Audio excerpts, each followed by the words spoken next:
and lives up to the title. Driven out after running, Sire Crugy has seized the opportunity this season and he's going to land the biggest prize of all, who lead the Derby field up to the line, and it's Ruler of the World who won the Derby. A royal win in the Gold Cup. Esteban has done it. Esteban and Ryan Moore has won for Her Majesty the Queen. It's Monroe to win the National.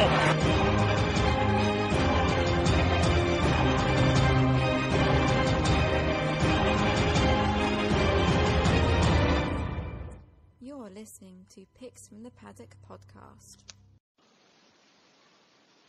Welcome to the Picks from the Paddock podcast with me, David Weldon. Joining me this evening is Roy Paddock, Chris Connolly and Carl Headley. It's a full house here. How are you, gents? Sorry, man. Yeah, good. Grand, thank you. And as I alluded to in our last podcast covering the Open weekend, we will now be looking at all the big races leading up to the Cheltenham Festival and the big four races at the Cheltenham Festival, and trying to decipher some value bets hopefully in these races. And we're going to start off with the Betfair, which is running at Haydock on the 21st of November, and it's the first leg of the £1 million bonus. Gents, just before we get into the race itself, any thoughts on whether this £1 million bonus is good for racing? Should the BHA have maybe restructured the calendar to make it more accessible for some horses, because very tough for a horse to be on the go, fully primed from November all the way through to March for an extra £1 million bonus? I'll start with you on this, Chris. It's just obviously a nice incentive in it, £1 million, but the likelihood of someone collecting on it, I just can't see it. The calendar I don't think it allows for you to get ready at this time of year, to get ready when it comes to the festival time. I think it's too much of an ask, and if you've got horses travelling over as well, if you've got horses coming from Ireland, for example, how likely are they to be 100% every time they come across? So no, I don't think it's realistic, but the incentives, I suppose it's there. And Carl, any thoughts on it? Yeah, I'm pretty much with Chris on this. I don't think the calendar is structured well enough for it to work particularly well. There aren't that many top-notch horses that would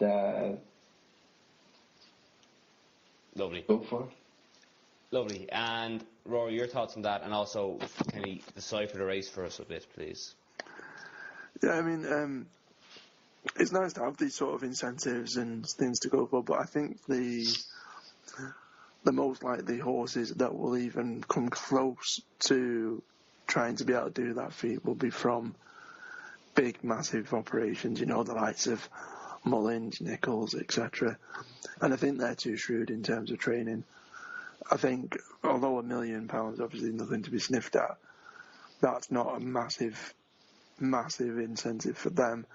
I think the likes of Nichols, the likes of Mullins would rather just get, a horse to the big race at Cheltenham and go from there. If it wins that, then they're not going to be fussed whether it's won 2 previous races. As long as they'll have a target, that'll be the target. That's what they'll set out to do with said horse, and that's it. I don't think £1 million, although again not to be sniffed at, but again the more likely horse to be able to do that will be from a top yard, and I don't think it'll be that big an incentive. And again, as the lads have alluded to, the way the calendar's structured, it's not going to be beneficial either. In terms of the race, which race? Sorry, Dave. Betfair. Betfair. Yeah, no, it's looking Betfair this year. One I've gone for, Safi the Roy. How likely it is to run, I'm not too sure. Probably that Henessey is probably more of a target, but I think at 12-1 seems a decent enough bet. Yeah, you've got obviously your main protagonist in there as well, but yeah, 12-1, worth a little shot. Not a massive deal of confidence, but again, just sort of opinion it in terms of at this stage, really. And Carl? It's not original at all, but Silvianco Conte, if he's going to win a big race this season, I think this is going to be it. This is his track, 3 miles on soft ground, his trip, and like I say, this is his probably best chance of winning a big prize this year. Chris, I presume you're in the same boat? No, I love Silvianco Conte, but at the odds he's definitely worth proposing. I'm of the opinion that his big target will be Kempton. So, and we've seen him run well in this race before, but we've also seen him last year and on his run over hurdles in needing the run. So I can see him being a little bit undercooked. It depends what turns up in terms of opposition, but Q-Card will be a big player. He's run well in this race as well, and so is Dynast, and Dynast is 10-1. If you're giving me a 10-1 shot, him or Safir Duray, I'd be all over Dynast. So Dynast each way, he probably will definitely go. It makes sense at the odds. And you've just robbed my selection as well. Thanks, Chris. This is Dynast's race, as Carl alluded to with Mountain Conti. Dynast has run here, I think, 3 times and has never been out the first 3. 12-1's a massive price, especially Antepost, because this race can cut up big time. The likelihood of Coney Gree and Don Cossack coming here, very unlikely. Rolls Riches runs on Thursday the 13th, so he's probably not going to be out again on 21st November. So you can take plenty out of this field, and I think Dynast is massively overpriced here. We'll move on to the Henessey, where I know Chris hasn't robbed my selection. And we'll come to you first then, Chris, on the Henessey. Yeah, the Henessey's an interesting race, depending on what turns up. From a handicapping point of view, I think Bobsworth is, he looks at the logical bet, having dropped so far down, he'll be getting a lot of weight from Coney Gree if Coney Gree runs. And, although I think Coney Gree is probably the one to be, especially judging on his Gold Cup win, but also his reappearance, he's definitely the one to be. The ground will be soft, but Bobsworth at 10-1 or bigger, definite player each way. And, if he comes on from his run, I think 10-1's a very big price, just on a handicapping point of view. So Bobsworth each way for me. Lovely. And Rory? Yeah, with me, I think, as you've alluded to, I think it's a race that's going to cut up badly. I think it is going to be more of a handicap than you're going to see your big grade 1 type horses in there. You'll probably get 1, possibly 2. So with that in mind, I want to avoid sort of the first 4, 5, 6 in the betting, as it were. And if I look through the betting, Paul Nicholls doesn't really have a standout horse. I mean, you've got Sapphire Thoreau there, but again, that although I've tipped it in the previous race, I couldn't have it at 5-1. Obviously it's going to be a big time handicap on a Saturday, and I think he probably has a decent shout with what might be his second string in Just a Par. 25-1. He's won a decent handicap last term. Never seems to run a poor race. It always runs respectable. The likelihood that the horses we see at the top of the betting now are all going to run is going to be slim to none. So I think 25-1 might be a decent enough price, and also an even bigger price, a very, very speculative one. But I think Philip Hodges' Sasolito Sunrise, it was tipped to do a lot better than it did previously, and I know the yard thought a lot of it. Again, 33-1. If the race cuts up badly, could be a decent each way bet as well. Lovely. Carl, please. For me, I'm going for the Young Master. He was one of the most improved horses in training last season. He was put in his place on a seasonal debut by Sapphire Duray at Carlisle by 7 lengths. Just at the beginning of November. He's entirely approved for that run, and he can reverse the form, hopefully with a decent put in the weights. He's proven over the course and distance, with Neil Mulholland training him at 16-1. He looks a decent each way shout. Lovely. For what it's worth, my selection of the race at the moment would be Smart Place. Why this horse is 16-1, I don't know. It finished 5th in the race last year, miles behind Many Clouds, but that wasn't his true run. Alan King afterwards saying how he was so disappointed in himself for not getting a prep run into him. He's had that prep run now, winning by 8 lengths at Kempton on the 2nd of November, and he'll be all guns blazing for the Henessey. He's off the same marquee as last year, and he'll be racing with a racing weight of 10.6, which would be a lovely racing weight to get around in. And while this horse has been called a few names before for not really finishing out his races in the big fields, he's finished 3rd behind Solwith twice in Grade 1s over hurdles. He's been finished behind big bucks numerous times, and has also finished well in Grade 1s over fences as well, in the likes of the URSA and the Betfair Bowl at Aintree as well. I think he's a massive player in this race, and 16-1, I couldn't put anyone off. Railta Horse Racing Club at the UK and Ireland's fast emerging National Hunt Horse Racing Syndicate, with shares available in well-bred horses in training, with Ulster National winning trainer Stuart Crawford. Railta welcome new inquiries. For more information, visit railtahorseracing.com and follow them on Twitter at railtanh. Do you want your say? Email the show direct from our website at picksfromthepaddock.co.uk/podcast and get involved. We'll move on to the King George now, the big race on Stephen's Day, or Boxing Day as you say over there. For me, Captain Chris and O'Phelan's boy, both at 50 to 1, are massively overpriced. This race is really a long-term look ahead for me. And I'd expect if them two are fit and healthy and going to the race, they'll be a lot shorter on the day, probably around 25 to 33 to 1 mark. So I think there's definite value in them. But I think the top 5 in the market are probably just about right in the market at the moment, if not a bit underpriced, and I'd expect them to drift out a bit before the day. Enough from me. Carl, can I get your thoughts on the King George, please? King George at this stage is Don Cossack. He won a pretty much lacklustre renewal of the JNW Chase at Down Royal a couple of weeks ago with a minimum fuss. He's still only an 8-year-old, and he's proven himself on flat tracks in the past, such as Entry. There looks to this trip looks to be exactly what he wants, and he should prove a tough nut to crack. Silvianco Conti may struggle to repel the younger rival. Vautour is likely to be the main challenger. Lovely. And Rory? Yeah, I'm going to go and be a bit boring, but I'm going for Vautour.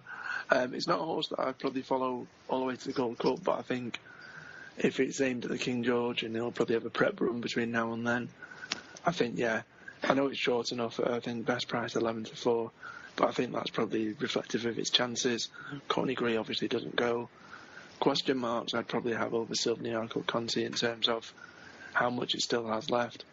I think 6 to 1 about Conti to get a place is probably a decent enough bet as well. Don Cossack, I'm not too sure. I think the Gold Cup is obviously the big aim and the main aim in this, as I'm sure it will be for Vautour, but I think Vautour has a bit more class. Will probably act better over the slightly shorter sort of the 3 mile as opposed to the, I think, is it 3 mile 3, 3 mile 4 for the Gold Cup? 3 mile. So Vautour for, 3 mile 2 even. So Vautour for me over here. Whether or not placing's a reverse Gold Cup time will tell, but yeah, Vautour for the King George. Lovely. And Chris, your thoughts? I know it's a race you like. Yeah, I can see this race.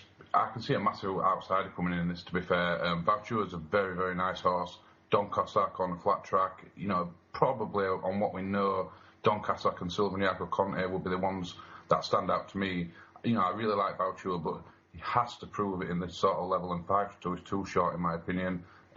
Captain Chris is a massive shot. I think you made it, David. He loves it round here, can't be soft enough, and if they go too quick, you have to think Vautour likes to go from the front, Silvianco Conti likes to go from the front, Q-Card likes to go from the front. This could be a hot pace. So big upset looks on the cards to me, unless one of the, either Vautour or Silvianco Conti prove up to it. I think at the prices, 6 to 1, Silvianco, great price each way. Whether he's got the legs on some of these is open to question, but 6 to 1's a massive price, and he will be primed for this race. He's already won it a couple of times, so 6 to 1 each way for him, but I suspect Captain Chris is massively overpriced.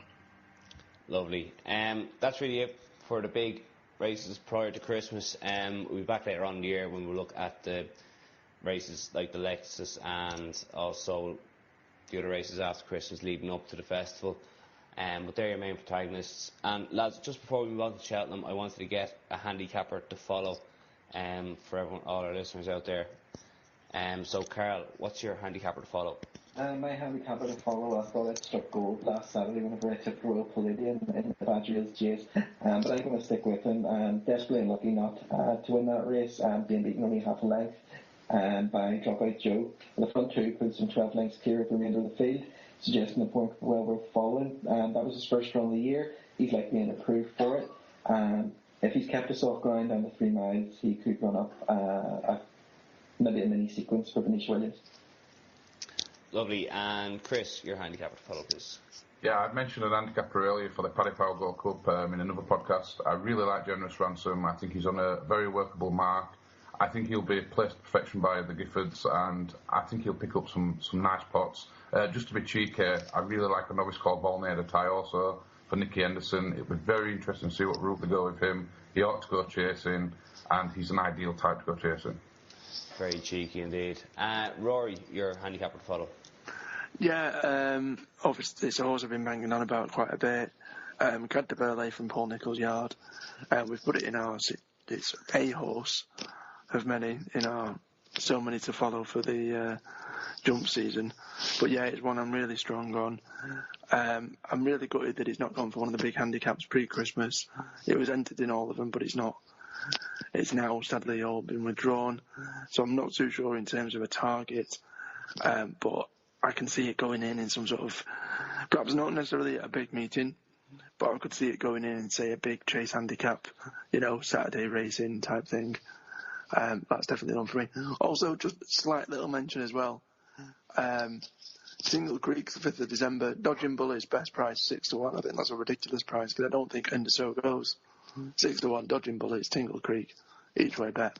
But anyway, handicapper, Cad de Burley for me. Right, I did only ask for handicapper lads, but whatever, Right, my handicapper would be Harvey Logan of the Knoll Mead Yard, on which JP McManus is entered up in a handicap at Punchestown on Sunday, and I think it probably has a great chance, and I'd say probably has a couple of races in him this season. He was lightly campaigned over hurdles, as most of the green and gold horses in Ireland are, and was released then in a handicap under Slippers Madden, and be interested to see who gets to ride this weekend. But if it's Slippers or if it's Mark Walsh, it doesn't really matter. I think he's a great chance, and I think he'll follow up a couple of times this season and probably be aimed at one of the big festival handicaps towards the end of the season. Now you've seen our tips, we want you to show us yours. Do you have what it takes to tip a winner? Use hashtag tell us your tips and tweet us at PixPaddock. Stay updated with all our racing news and picks by hitting that like button on our Facebook page or by following us on Twitter at PixPaddock. We'll move on now, and I don't really want to get into this too much because two of the races to me are dead ducks already. I'm actually probably most interested in the World Hurl this year, which is something I never thought I'd say. And then the Gold Cup looks a vintage renewal as well. But we'll start off with the Champion Hurdle, and show of voices, is Faheen beatable? No. No. Carl? No. Excellent, we all agree. Does Undersaw win the Champion Chase? Yes. Chris? I'd say I'm undecided at this point. I think he's probably the one to beat, but it's going to be interesting what the likes of Sprinter Sacre do and Dodging Bullets. So I'd be undecided until I saw the prices, until I'd seen a couple of runs. But as things stand, he's the one to beat. And Carl, can Undersaw be beaten? Yes, he can, because his jumping has been known to let him down in the past. When? Did he not fall last season? He slipped up after the fence and was in the first start. Yeah. And was But Cheltenham takes some jumping. Won the Arkle there this year. Yeah, we'll see. I can't get him beaten, but I think I have a good priced horse to place behind it, and that's God's Own. He's 33-1 at the moment. Forget his last run in the Halden Cup at Exeter because the ground went completely against him. But prior to that, he top level form, finished the second in the Arkle, winning a Grade 1 at Punchestown the year before, and on proper spring ground I think he's a great chance, and has been massively overlooked in the market. Move on to the World Hurl then. The one I like here is Windsor Park. Dermot Weld, he won the festival last year, winning the Neptune. Probably undecided whether he goes to Champion Hurdle or the World Hurl. I hope to come here because I think he looks a proper 3-miler, and I think he's available at a decent enough odds as well.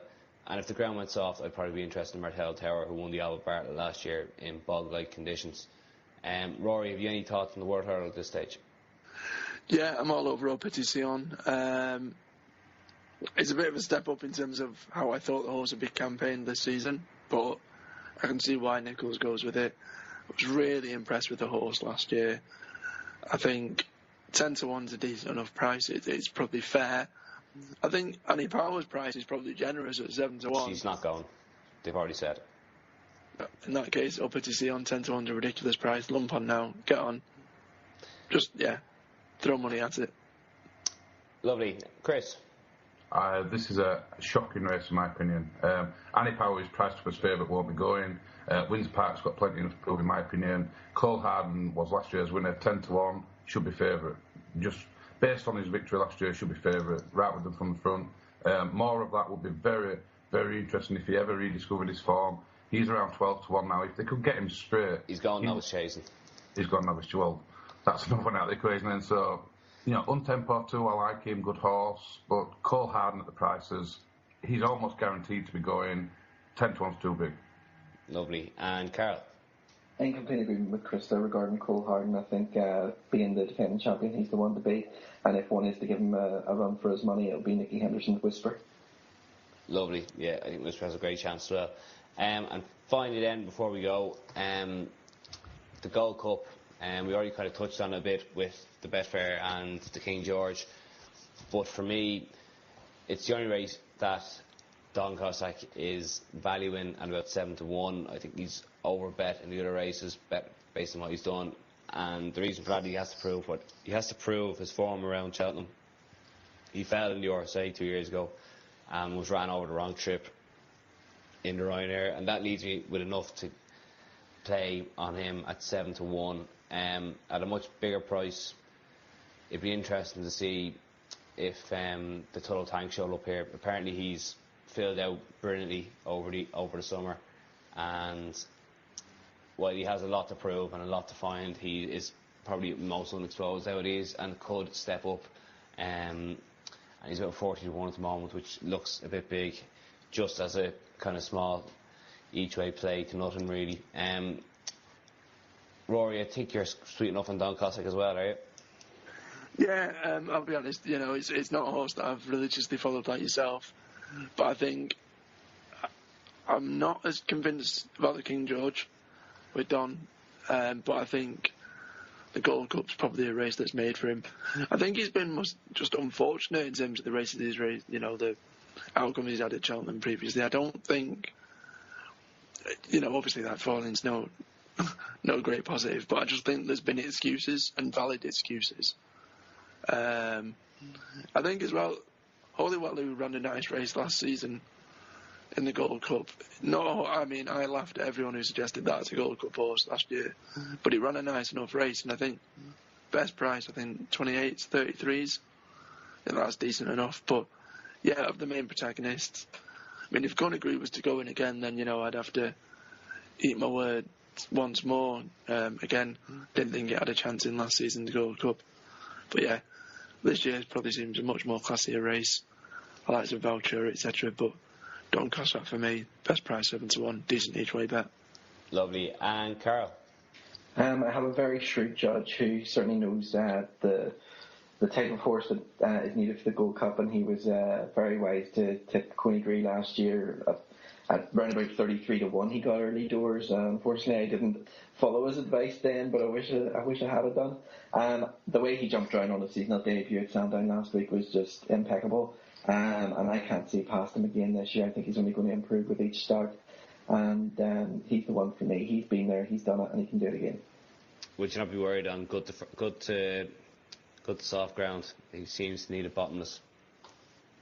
No, like I say, we don't know what the weather's going to be like come Cheltenham, so... Fair enough. We'll see. And Chris? Yeah, I think on the face of it, it looks a very interesting Gold Cup. Voucher, you have to be impressed with the horse. He does things the hard way as well. He likes to go from the front. 92 is way too short, and he's 92 in places anyway. And Don Cossack, although you can get bigger prices, he's shorter elsewhere.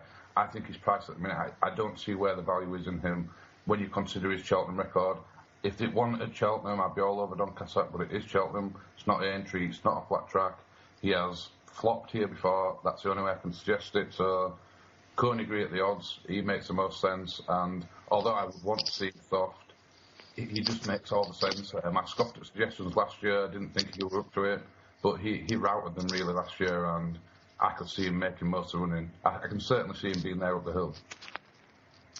Lovely. And lads, if I had to push it for your best Antepost bet of the season to date, it can come in any race, so whatever race you want, and we'll start with you, Rory, and if a fair idea, I know what it is. Yeah, Opetition for me.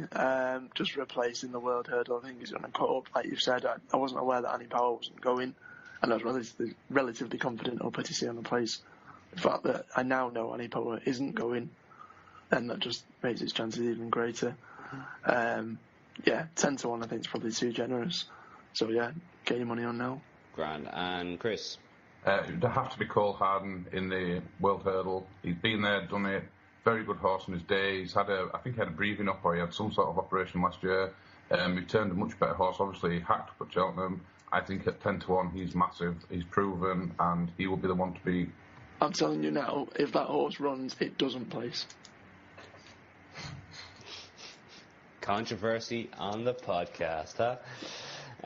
Carl? Bizarrely, probably the Welsh Grand National for me. I think there's a horse being targeted at it. A horse that's won it before in Mountainous. Kerry Lee hasn't been good form. Again, ran another solid race last weekend.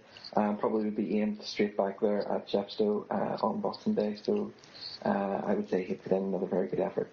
That's what we love to see, a bit of left field action. My one is going to come in the Henessey, and it's going to be Smart Place. As I said, I'm really keen on this horse, and I think I've said everything I need to say. I think he probably, if he doesn't win, he's probably an unlucky loser.